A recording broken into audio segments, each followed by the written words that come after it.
Oi, gente, tudo bom? Deus abençoe você, a sua casa, a sua família, em nome de Jesus. Bora lá? Êxodo capítulo 13, diz o texto. Então falou o Senhor a Moisés, dizendo: Santifica-me todo primogênito, o que abrir toda madre entre os filhos de Israel, de homens e de animais, porque meu é. Eu preciso marcar algo aqui nessa fala desse texto, principalmente essa aqui, ó. Santifica-me todo primogênito.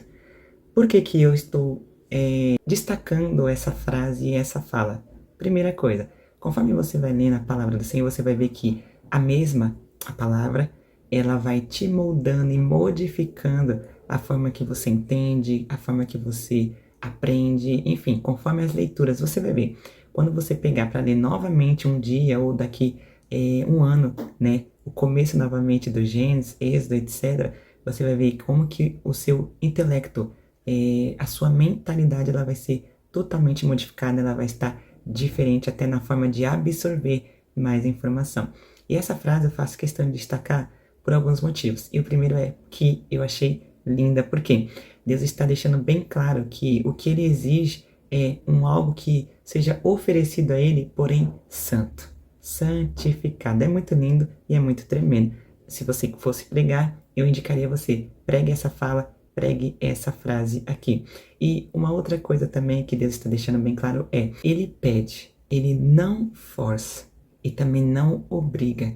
Ele é dono. E sendo ele dono, ele exige o que já é dele. Por isso que Deus coloca ordem, leis, mandado. Ele diz, ele pede, faça, cumpra, mas ele não obriga a ninguém. Continuando o texto, ainda diz, porque meu é. Lembra que eu falei? Ele está exigindo aquilo que já é dele. E Moisés disse ao povo: Lembrai-vos deste mesmo dia em que saíste do Egito, da casa da servidão, pois com mão forte o Senhor vos tirou daqui. Portanto, não comereis pão levedado. Veja que o texto está deixando bem claro que haverá lembrança. E essa lembrança é mais ou menos assim: lembre do seu ontem e de como está o seu hoje. Ontem você era escravo, hoje você é livre. Ontem você estava sob a servidão do pecado, hoje você está livre para a glória de Deus. Gente, o texto bonito, meu Deus do céu. Eu sei que tem gente que não prega mais o Êxodo, o Gênesis, fica muito tempo pregando às vezes só em um lugar, em um capítulo ou em um livro, sendo que tem tantos livros na Bíblia, né? Se nós pregadores meditássemos mais na palavra do Senhor, com calma, com Deus, né, sendo o centro da mensagem, você iria ver que aquele que nos ouve, que é a igreja, é o público, né, que nos ouve, seria mais edificado, aprenderia mais Bíblia, porque hoje, se você perguntar para as pessoas a respeito da Bíblia, muitos não sabem. Fica até complicado, fica difícil, mas estão anos sentados em um banco de igreja e ainda não sabem nada sobre a palavra do Senhor. Como agora, a respeito da libertação do povo de Israel, muitos não sabem. Mas eu espero que você que está aqui aprendendo comigo, você ensine. Conforme você prega, você ensina. Bora continuar? Versos 4. Hoje no mês de Abibe vos saís, e acontecerá que quando o Senhor te houver metido na terra dos cananeus, e dos heteus, e dos amorreus, e dos aveus, e dos jebuseus, a qual jurou a teus pais que te daria, terra que mana leite e mel, guardarás este culto neste mês. 7 dias comerás pães asmo, e ao 7º dia haverá festa ao Senhor. 7 dias se comerão pães asmo, e o levedado não se verá contigo, nem ainda fermento será visto em todos os teus termos. E naquele mesmo dia farás saber a teus filhos, dizendo: Isso é pelo que o Senhor me tem feito, quando eu saí do Egito. E te será por sinal sobre a tua mão e por lembrança entre teus olhos. Presta bem atenção nesse versículo, tá? Para que a lei do Senhor esteja em tua boca, porquanto com mão forte o Senhor te tirou do Egito. Por que eu falei para você prestar atenção? Porque olha essa informação aqui, ó. Te será por sinal sobre a tua mão e por lembrança entre os teus olhos. Sabe o que esse texto aqui está me lembrando? É só uma observação, mas é bom que você vai ter muita curiosidade conforme nós vamos estudar até o Apocalipse. Lembra que no Apocalipse fala sobre a marca da besta, que vai estar na mão direita ou na testa? Olha o que o texto deixou bem claro. Haverá um sinal de Deus. É porque as pessoas só pregam o sinal da besta, mas esquece que tem o sinal de Deus, né? E esse sinal tá dizendo bem aqui, ó, vai estar na sua mão, né? Mãos fala de ação, tá? E por lembrança entre os teus olhos. Esse entre os teus olhos fala na testa, fala da mente, fala do pensamento. Então, é só uma observação. E para você ter curiosidade que a Bíblia em si responde por si própria, tá bom? É só você meditando, é só você devagar que você vai chegar lá. Eu espero que só isso daqui que eu falei, ainda que seja pouco, breve, simples, tá bom? E incompleto, faça você pesquisar, faça você estudar, porque aqui é iniciante, tá? Os iniciantes vão começar comigo devagar. Depois a gente vai se aprofundar até chegar no Apocalipse. Tem muita coisa para você aprender. E o que eu passo aqui para vocês é aquilo que eu faço, é da forma que eu faço.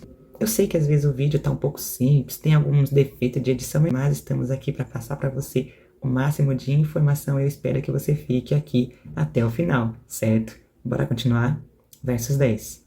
Portanto, tu guardarás este estatuto a seu tempo, de ano em ano. Também acontecerá que quando o Senhor te houver metido na terra dos cananeus, como jurou a ti e a teus pais, quando te houver dado, apartarás para o Senhor tudo que abrir a madre e tudo que abrir a madre do fruto dos animais que tiveres. Os machos serão do Senhor. Porém, tudo que abrir a madre das jumentas resgatará com o cordeiro. E se o não resgatares, cortar-lhe-ás a cabeça. Mas todo primogênito do homem entre teus filhos resgatará. Se acontecer que teu filho, olha isso aqui, presta atenção. Se acontecer que teus filhos no tempo futuro te pergunte dizendo, que é isso? Dir-lhe-ás, o Senhor nos tirou com mão forte do Egito, da casa da servidão. O que o texto está dizendo aqui? Se o teu filho, né, mais à frente, perguntar, mas espera aí, pai, mãe, ou papai, mamãe, enfim, o que está acontecendo? Esse negócio de oferecer isso, esse culto, essas festas, o que é isso aqui? Ele está dizendo aqui, você ensinará ao teu filho que tudo isso que está acontecendo é porque o Senhor nos tirou com mão forte do Egito, da casa da servidão. Ou seja, o texto ele está dizendo que é importante o saber, porque se eu sei, eu ensino. Só que o meu saber e o meu ensinar, ele deve começar por onde? Dentro da minha casa, com os meus filhos. Não adianta ensinar uma igreja inteira se você não ensina teus filhos. É por isso que tem muitos filhos de crente que são desviados. Filhos de cristão que quando você vai falar de Bíblia eles não sabem. Mas em contrapartida, seu pai e sua mãe prega, ensina, é até professor de escola bíblica, mas não tem paciência de ensinar no seu lar. Não adianta. Para de ensinar um pouquinho os outros e comece a ensinando na sua casa. Ou se você não quiser parar, quiser continuar, ok, continue ensinando a igreja. Mas não se esqueça de priorizar o ensino dentro da sua casa. Amém? Mais importante do que ensinar os de fora é ensinar primeiro os de dentro. Continuando, verso 15. Porque sucedeu que, endurecendo-se Faraó para não nos deixar ir, o Senhor matou todos os primogênitos da terra do Egito. Olha aqui os pais continuando ensinando os filhos, viu? Desde o primogênito do homem até o primogênito dos animais. Por isso, eu sacrifico ao Senhor os machos de tudo que abre a madre.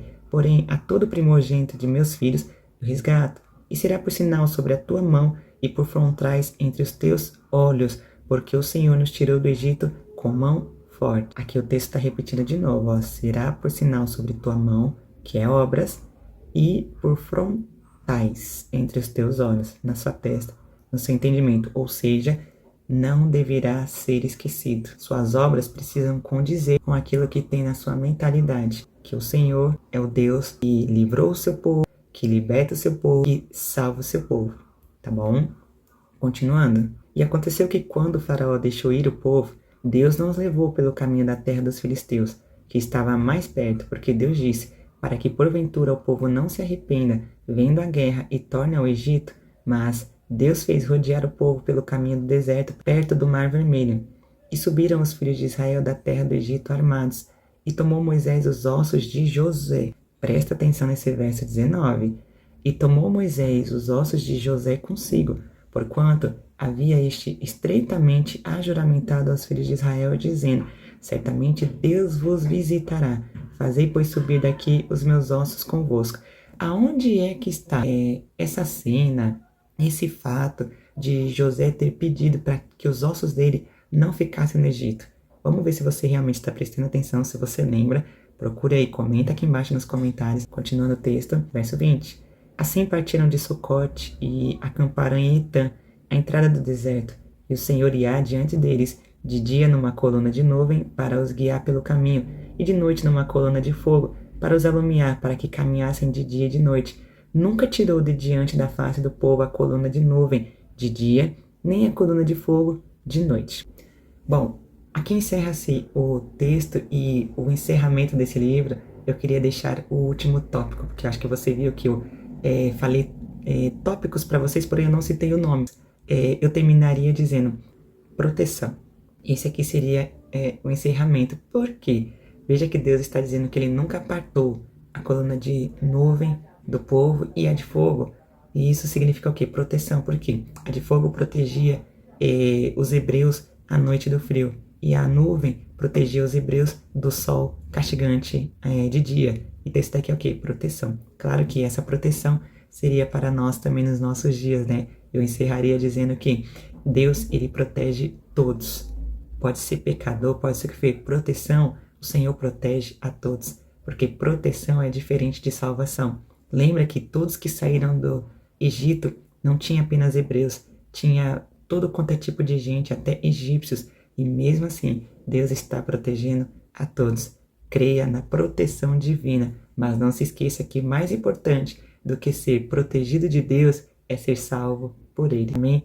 Eu te vejo no próximo capítulo. Deus te abençoe, em nome de Jesus.